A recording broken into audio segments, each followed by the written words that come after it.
Student, हम लोग पढ़ रहे हैं प्रत्यक्ष विदेशी निवेश, foreign direct investment. Foreign direct investment ये जो है एक प्रकार से लॉन्ग टर्म जो कैपिटल फ्लो होता है, एक देश से दूसरे देश दीर्घकाल के लिए पैसा लगाया जाता है, उसी का एक प्रकार है। ये एफडीआई जो है वो लॉन्ग टर्म में ही किया जाता है, लॉन्ग टर्म के लिए ही किया जाता है। ओके, आगे देखते हैं एफडीआई होता क्या है, इसके क्या क्या प्रॉफिट्स हैं, लॉसेस हैं, इन सब चीज़ों को पढ़ते हैं। सबसे पहले एफडीआई होता क्या है। एफडीआई विदेशी जो कंपनी है उसके द्वारा कोई दूसरे देश में, देसी कंपनी बोल सकते हो। अब विदेशी देसी कौन सा होगा उसको समझेंगे। तो विदेशी कंपनी कोई है जो देसी कंपनी का कोई भौतिक संपत्ति खरीद लेता है या नया प्लांट लगाता है ना, या अपना जो कैपिटल है, अपना पूंजी है, वो इन्वेस्टमेंट करता है किसी दूसरे देश में, यही जो है वो एफडीआई होता है। अब एफडीआई को थोड़ा सा और समझने के लिए, एग्जांपल के लिए मान लो ये ग्लोब है और ग्लोब में एक हम देश को एग्जांपल के लिए लेते हैं इंग्लैंड। ओके, और ये जो है हमारा इंडिया है। अब जो है इंग्लैंड इन्वेस्टमेंट करना चाहती है इंडिया में। ओके, पैसा लगाना चाहती, कोई प्लान खोलना चाहता हो या कहीं कुछ भी इन्वेस्टमेंट करना चाहता हो कोई भी सेक्टर में, जैसे ये सभी सेक्टर है, ये दिया हुआ है, इसके अंतर्गत कोई भी सेक्टर में इन्वेस्टमेंट कर सकता है इंग्लैंड जो है। और ये सेक्टर्स भी मतलब अलग अलग सेक्टर्स के लिए अलग अलग गवर्नमेंट का नियम है, कितना परसेंट कौन से सेक्टर में लगा सकता है, ये तो अलग बात है। पहले अभी तो ये एफडीआई होता क्या है ये समझ लेते हैं। अब देखो, ये सेक्टर में जो है इंग्लैंड अपना पैसा लगा सकता है। अब इसके अंदर जब इंग्लैंड इन्वेस्टमेंट कर रहा है तो इन्वेस्टमेंट करने वाला देश जो है वो होम कंट्री कहलाएगा। ओके, तो होम कंट्री कौन सा हुआ, इंग्लैंड। और होस्ट कंट्री, मेजबान देश कौन सा होगा, मेजबान देश होगा इंडिया, होस्ट कंट्री। ओके, तो जब होम कंट्री इंग्लैंड अपना पूंजी कहाँ लगाता है, इंडिया में एग्जाम्पल के लिए, और वो पूंजी किस प्रकार से लगाता है, नया फैक्ट्री खोलता है, ज़मीन खरीदता है, उसमें बिल्डिंग बनाता है, या बहुत कुछ, ये जितने भी एग्जाम्पल आप देख रहे हैं ये सब कोई भी हो सकता है इसमें से। ओके, तो जब ये सब चीज़ें करती हैं तो ये होता है एफडीआई। ओके, मेरे ख्याल से समझ गए होंगे।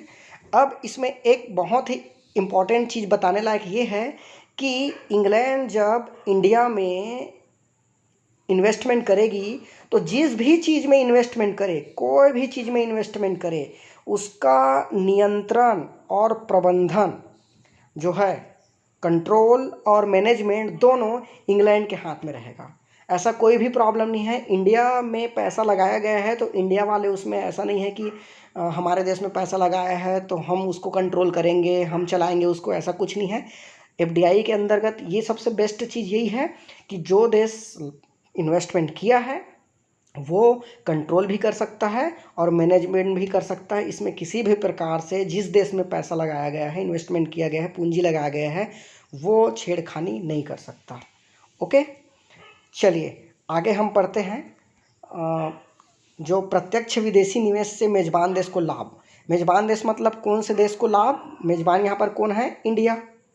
ओके, तो इंडिया को यहाँ पर हम लाभ देखेंगे कि क्या क्या क्या लाभ हो सकते हैं यदि इंडिया में एफडीआई आता है, या जो फॉरेन डायरेक्ट इन्वेस्टमेंट होने से क्या प्रॉफिट्स होंगे। ओके, होस्ट कंट्री है।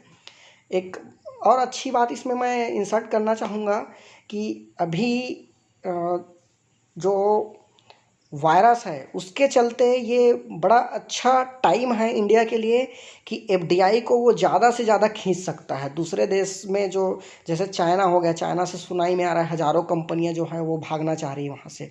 तो इस टाइम इंडिया के लिए बेस्ट टाइम है। वो क्या कर सकती है, उन जो कंपनी जो वहाँ से हटना चाह रही है उनको खींच सकता है। वो कैसे आएंगे वो तो इस चीज़ के ऊपर डिपेंड करता है कि इंडिया का जो गवर्नमेंट है वो कैसे सुविधा दे पाता है, क्या उनको छूट दे पाता है, और कैसे उनको अच्छा लगता है कि नहीं लगता है। ओके, चलिए क्या फ़ायदा होता है उसको एक एक करके हम पढ़ते हैं। सबसे पहले रोजगार के अवसर, अपॉर्चुनिटी ऑफ एम्प्लॉयमेंट।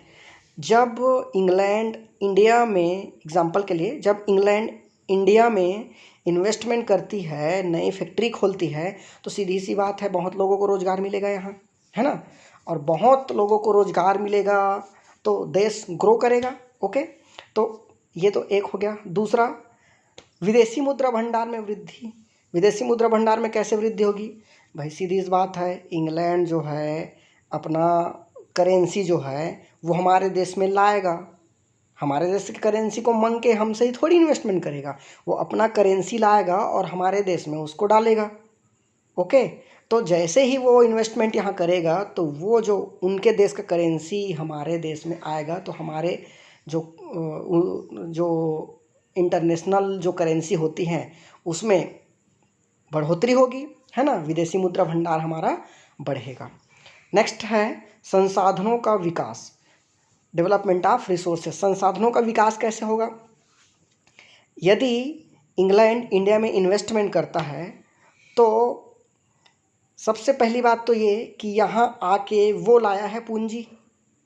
ओके, पूंजी के साथ साथ साहसी भी आया है बोल सकते हो।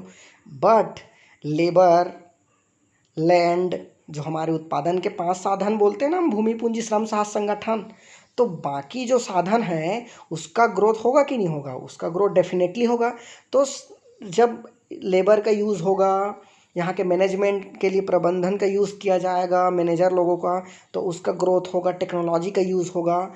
तो ये सब चीज़ से क्या होगा? संसाधनों का होस्ट कंट्री पे, मेजबान देश पे या इंडिया पे अच्छा प्रभाव पड़ेगा, उनका विकास होगा। नेक्स्ट है टैक्स से आय में वृद्धि। जब पैसा लगाएगा यहाँ, फैक्ट्री खुलेगी, तो देश के अंदर उससे टैक्स मिलेगा। और क्योंकि टैक्स इसलिए क्योंकि जो पैसा दूसरा देश लगाएगा वो अपना प्रॉफिट ले जाएगा, बाकी चीज़ें तो यहाँ रखेगा, सामान बिकेगा तो सामान यहाँ से कहीं भी जाएगा तो उसका टैक्स तो यहाँ मिलेगा। बाकी इनकम टैक्स और बहुत सारे जितने भी प्रकार के टैक्स है वो उस रूप में हमारे पास इनकम आएगी और उससे देश को फ़ायदा होगा। नेक्स्ट है उच्च कोटि के तकनीकों का प्रयोग। डेफिनेटली एक विकसित देश यदि जो विकासशील देश में आता है ना, तो वो अपना टेक्नोलॉजी लाएगा ताकि वो कम से कम खर्चों में अधिक से अधिक चीज़ बना सके। इस प्रकार से ऐसा नया नया टेक्नोलॉजी और आधुनिक टेक्नोलॉजी वो एकदम हाई लेवल का लाएगा, तो उससे देश को सीखने मिलेगा और उसका प्रयोग देश के अंदर होगा, तो ये हमारे लिए बहुत अच्छा होगा। नेक्स्ट है देश के भुगतान संतुलन में सुधार। ओके, सीधी सी बात है, इम्प्रूवमेंट आएगा देश के जो बैलेंस ऑफ पेमेंट में।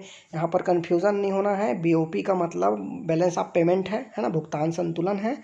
तो जब देश के अंदर पैसा आएगा तो देश की जो है भुगतान संतुलन जो है वो उसमें सुधार आना स्वाभाविक है। नेक्स्ट है दरिद्रता के विषम चक्र को तोड़ने के लिए, breaking the asymmetric cycle of poverty. विकासशील देश में खासकर गरीबी पाई ही जाती है, बहुत ज़्यादा गरीबी रहती है।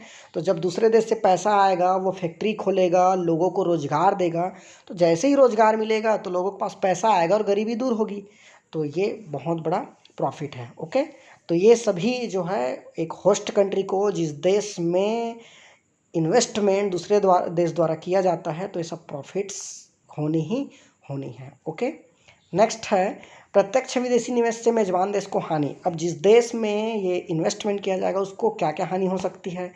तो इसमें हानि हो सकती है छोटे उद्यमियों के बुरा सौदा के लिए बुरा सौदा। ओके, जैसे जो छोटे छोटे उद्योग हैं देश के अंदर, तो वो छोटे, जब दूसरे देश के फॉरेन जो यदि कोई कंपनी आती है हमारे देश में और इन्वेस्टमेंट करती है, वो कंपनी अपनी डालती है, तो स्वाभाविक सी बात है वो देश विकसित देश रहेगा या वो बहुत अच्छा प्रकार का कंपनी रहेगा, तो वो चीज़ें बहुत बेहतरीन प्रकार की बनाएगी। अब जब बेहतरीन प्रकार की बनाएगी तो उसके कंपेयर में छोटे छोटे उद्योग तो पीस जाएंगे ना एक प्रकार से। तो इससे ये एक बहुत बड़ा घाटा है कि छोटे छोटे जो पनपते उद्योग हैं उनको बहुत बड़ी घाटा होगी। नेक्स्ट है मुद्रास्फीति, इन्फ्लेशन, महंगाई बढ़ जाएगी। ओके, इसके बाद नेक्स्ट है अनुचित दबाव एवं राजनीतिक हस्तक्षेप। अनुचित दबाव एवं राजनीतिक हस्तक्षेप कैसे? दूसरे देश से आया है वो, तो कहीं ना कहीं दुनिया भर की एक्सपेक्टेशंस रहेंगी और सरकार से भी उसका बात होगा, ऐसे तो नहीं आ जाएगा बिना पूछे। ओके, तो कुछ ना कुछ कहीं ना कहीं से पॉलिटिकल जो है वो हस्तक्षेप हो गई होगा, देश में आएंगे तो ये स्वाभाविक चीज़ है। नेक्स्ट है विदेशों पर निर्भरता में वृद्धि। तो विदेशों पर जो मेज़बान देश है, तो मेज़बान देश के लिए बहुत बड़ा ये दिक्कत है कि यदि वो विकासशील देश है तो क्या होगा, या विकासशील देश नहीं है फिर भी वो कंट्री आएगी, देश में पैसा लगाएगी और पैसा जिस देश में लगा है वहाँ पर लोगों को रोज़गार देगी। अब अचानक से तो छोड़ के जाएगी नहीं, और अचानक से छोड़ के चली जाएगी तो हालत ख़राब हो जाएगा जिस देश में इन्वेस्टमेंट हुआ है। तो इसीलिए डिपेंडेंसी जो है वो बढ़ जाएगी। इंडिया यदि मेज़बान देश है यहाँ पर एग्जाम्पल में, तो इंडिया की प्रॉब्लम बढ़ जाएगी यदि वो दूसरा देश फॉरेन डायरेक्ट इन्वेस्टमेंट हो रहा है तो उसमें निर्भर हो जाएगा और वो रोज़गार इतने सारे देते रहेंगे, है ना। तो ये प्रॉब्लम तो है इसका। नेक्स्ट देखते हैं हम, प्रत्यक्ष विदेशी निवेश से घरेलू देश को लाभ। घरेलू देश को लाभ मतलब यहाँ पर हम किसके प्रॉफिट के बारे में बात कर रहे हैं, इंग्लैंड। ओके, तो इंग्लैंड के बारे में बात कर रहे हैं। आय में वृद्धि, इन्वेस्टमेंट करेगा तो सबसे एकदम इजी सिंपल बात यह है कि कोई भी देश जब पैसा लगाएगा तो वो सबसे पहले उसका टारगेट रहेगा प्रॉफिट। तो प्रॉफिट के लिए आएगा उस देश में, क्या होगा, दूसरे देश में पैसा लगाएगा तो अपने खुद के देश में वहाँ से इनकम के रूप में जाएगा। ये उसके लिए बहुत बड़ा एक एफडीआई का जो है वो बेनिफिट है। नेक्स्ट, भुगतान संतुलन में सुधार। वहाँ यदि पैसा जाता है उसके देश में, इन्वेस्टमेंट से जो लाभ होता है उससे, तो उस देश के भुगतान संतुलन में सुधार आएगा। कौशल विकास, बिल्कुल स्किल डेवलपमेंट होगा। कैसे स्किल डेवलपमेंट होगा, क्योंकि वो देश इन्वेस्टमेंट करेगा तो वो साहसी के रूप में आएगा, नई चीज़ें सीखेगा, पैसा लगाएगा, वहाँ काम करेगा, तो इससे क्या होगा, डेवलपमेंट होगा, है ना। नेक्स्ट है राजनीतिक संबंधों में सुधार, इम्प्रूवमेंट इन पॉलिटिकल रिलेशन। अब दो देशों के बीच ये समझौता बन रहा है और बढ़िया दो देश मिल के एक देश पैसा लगा रहा है, एक देश में पैसा लग रहा है और रोज़गार मिल रहा है, एक दे रहा है रोज़गार और एक को रोज़गार प्राप्त हो रहा है, तो थोड़ा से तो अटैचमेंट बढ़ेगा और राजनीतिक रूप से बहुत सारी चीज़ें जो है वो अच्छी अच्छी होने लगेगी दोनों देशों के बीच। नेक्स्ट है निर्यात में वृद्धि। जिस देश में जो देश पैसा लगाया है उस देश में निर्यात होगी उस देश के लिए बहुत ये सही चीज़ है। एक्सपोर्ट जो है वो बढ़ेगा और उनको प्रॉफिट होगा, ठीक। नेक्स्ट, प्रत्यक्ष विदेशी निवेश से घरेलू देश को हानि, मतलब जो यहाँ पर इंग्लैंड के बारे में बात चल रही है उसको हानि क्या होगी, रोजगार की क्षति, लॉस ऑफ एम्प्लॉयमेंट, एकदम स्वाभाविक चीज़ है। अब भाई इंग्लैंड यदि उसी पूंजी को अपने देश में लगाता तो उसके देश के लोगों को रोज़गार मिलता, लेकिन वो कहाँ लगाया, इंडिया में, तो इंडिया के लोगों को रोज़गार मिलेगा ना।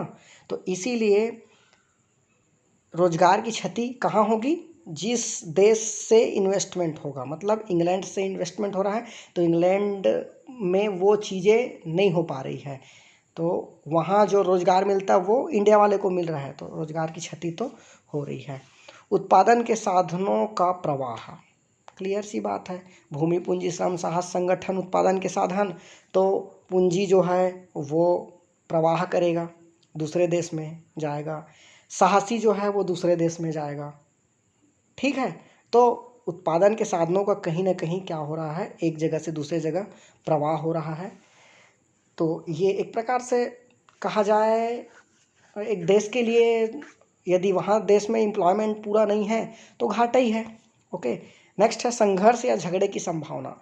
अब खुद के देश में इन्वेस्टमेंट ना करके दूसरे देश में करने से, और दूसरे देश में भी बहुत सारे नियम कानून कुछ ना कुछ तो आएंगे, तो इसके कारण एक कॉन्फ्लिक्ट है वो होने की संभावना रहती ही है। ओके, नेक्स्ट है हमारा भारत में एफडीआई के लिए प्रतिबंधित क्षेत्र। अब ऐसा नहीं है कि कोई देश जब एफडीआई मंगा रहा है तो वो कोई रिस्ट्रिक्शन नहीं रखेगा क्योंकि हर देश का अपना अपना एक सिक्योरिटी भी होता है, एक है ना। तो उसको देखते हुए, उस सुरक्षा को देखते हुए वो कुछ कुछ चीज़ों को तो रिस्ट्रिक्ट रखेगा। तो यहाँ पर देख सकते हैं आप, एटॉमिक एनर्जी है, लॉटरी व्यापार है, गैम्बलिंग, बैटिंग, जुआ होता है, सट्टा, चीट फंड कंपनी है, निधि कंपनी है ना, ये सब में प्रतिबंधित है। इन सब चीज़ों में एफडीआई इंडिया में लागू नहीं है। दूसरे देश चाह के भी इन सब चीज़ों में पैसा नहीं लगा सकता। ओके, इसके साथ साथ इसमें मैंने एक स्लाइड तो दिया नहीं है, लेकिन आप बुक से निकाल सकते हैं कि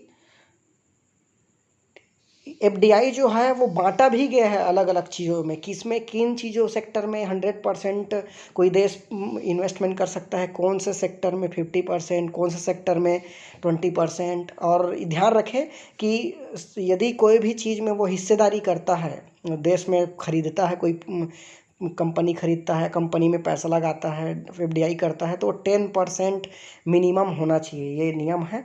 और जो अलग अलग सेक्टर में अलग अलग परसेंटेज जो बटा है वो आपको बुक से मिल जाएगी। इसको आप ध्यान रख के पढ़ेंगे।